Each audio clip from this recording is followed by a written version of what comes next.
Salut à tous, c'est Monsieur Clem. Aujourd'hui je suis très content, déjà car c'est l'une de mes premières vidéos sur cette chaîne, mais surtout qu'il y a eu deux nouveaux trailers pour la série ReZero. Premier sur l'OAV Bun of Ice et le deuxième sur la deuxième saison. Donc pour calmer un peu ma hype de fan hystérique, je vais analyser les deux images de ces deux trailers et faire des hypothèses dessus. Attention, mon analyse peut contenir certains spoilers comme certains noms de personnages. Sur ce, c'est parti.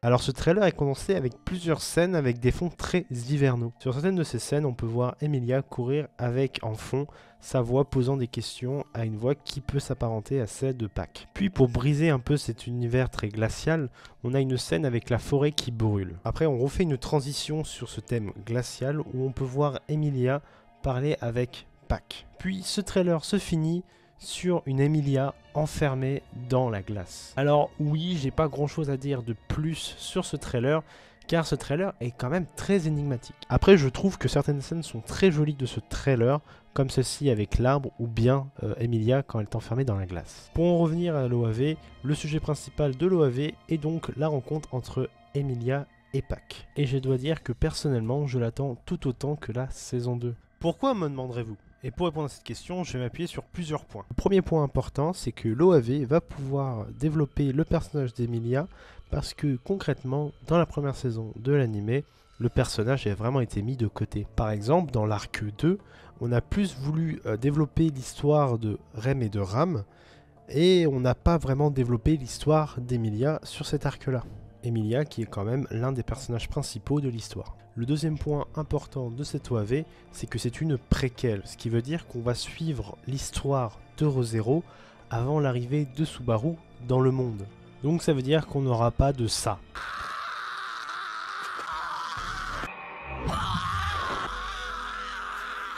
Ce qui est bien, mais surtout on va pouvoir voir le monde de ReZero en dehors de la vision de Subaru.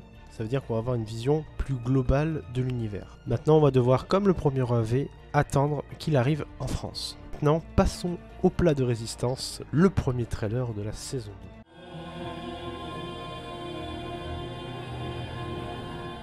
Comparé à l'autre trailer, pas de musique, juste le bruit du vent et le bruit de pas de Subaru qui marche sur une plaine verte. Sur son chemin, cette plaine verte se transforma en bain de sang. On peut voir autour de Subaru plusieurs cadavres de personnages connus de la série. Puis on a une scène en plan large où on voit Subaru marcher au milieu de nombreux cadavres d'habitants. Et on le voit énervé se dirigeant vers une femme au loin qui boit son thé. Avant de faire des hypothèses, je vais quand même vous faire une description de tous les personnages qu'on peut apercevoir dans ce trailer. Alors, on peut apercevoir Petra, qui est l'une des petites filles du village à côté du manoir de Roswald. Ensuite, on voit le personnage Otto, qui est un personnage qu'on peut apercevoir dans l'arc 3. Puis sur cette image, on peut en voir plusieurs. On peut voir Roswald à gauche, et à droite, on peut apercevoir Ram et Crush. Crush qui est l'une des prétendantes au trône dans l'anime. On peut un peu plus tard sur la gauche voir le personnage de Frederica qui est un personnage qu'on a pu voir une seule fois dans l'anime pour l'instant,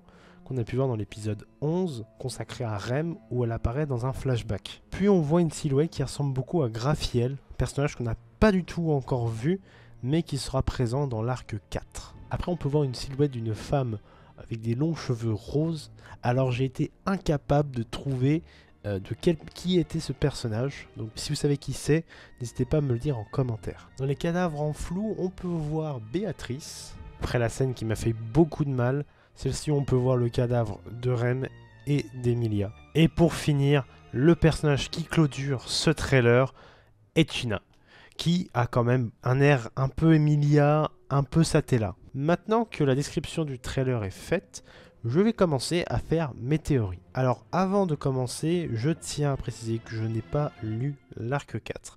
Donc si mes propos sont incohérents, c'est normal, c'est que je n'ai toujours pas regardé et que je préfère faire des théories sans savoir ce qui va se passer. Donc si vous connaissez l'arc 4 parce que vous l'avez lu, n'oubliez pas de ne pas trop spoiler dans les commentaires. Alors déjà, on comprend par le trailer que la saison 1 n'était qu'un commencement vers quelque chose de plus sombre.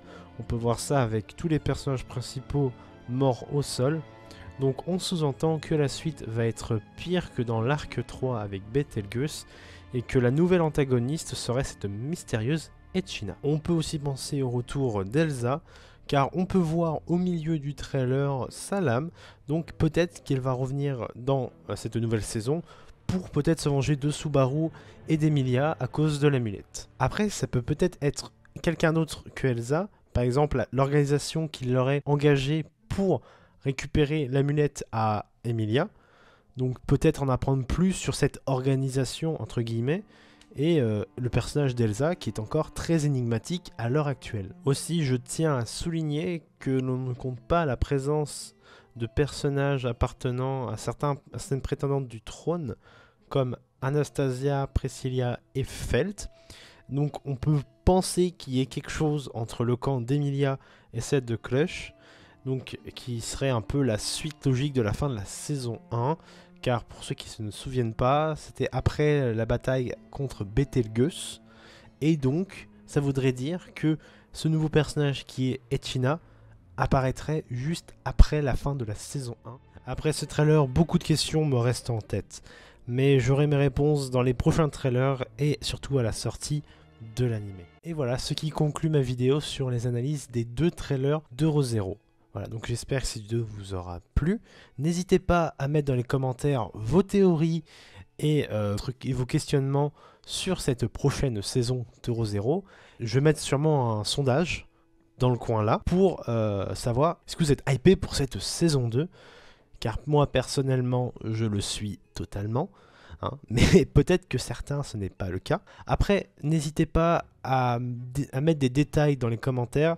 Si je me suis trompé, si j'ai fait des bourdes, n'hésitez pas à me les faire souligner. Je rectifierai peut-être ça dans une vidéo par la suite, peut-être plus travaillée que celle-là, parce que celle-là n'est vraiment pas beaucoup travaillée, faut le dire. Et en tout cas, n'hésitez pas à mettre un like, à vous abonner, et on se retrouve la prochaine fois. Allez, ciao!